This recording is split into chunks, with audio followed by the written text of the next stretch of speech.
YouTube gave me the 3-minute thing, so now I can actually respond back to these with a dignified response. Okay. So in Michigan, we have a variety of yards. You have your small, you have your medium, you have your large, you have your difficult, you have your super easy, okay? And when I am saying that I'm able to service an average of 3 houses per hour, some hours don't end up that way. Some hours do. Some days do come up with an average of 3 per hour. Some weeks do and don't. And I know that sounds really confusing because you want like a definite answer, but because not all neighborhoods are built the same, there's really no black and white.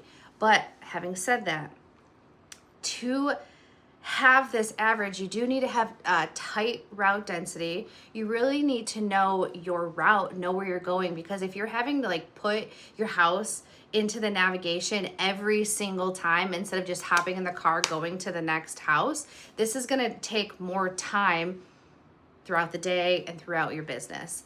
And depending on the yards, like when we get into these cookie cutter yards, because Michigan's being built up a lot, and so the areas that I'm servicing now are very much so cookie cutter. They're super close. I'm like looking at the house across the street from me, and there's not a ton of space in between the houses.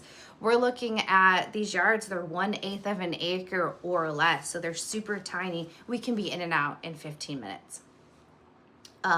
So you definitely have to understand your market. You have to understand your route density. I'm 6 years in business now, so I have pretty tight route density. We can do between 25 and 30 houses in an 8-hour shift for a couple factors. One, because the yards are smaller.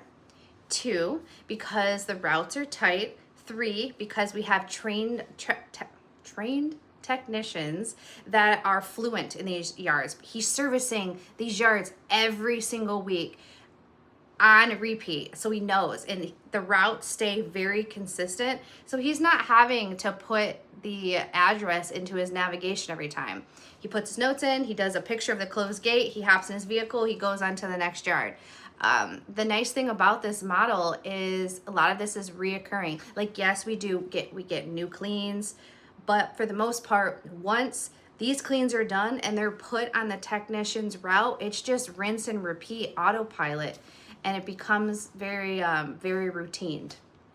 And when things are routine, they're basic, the technicians are set up for success, things flow very well. I hope that clears things up.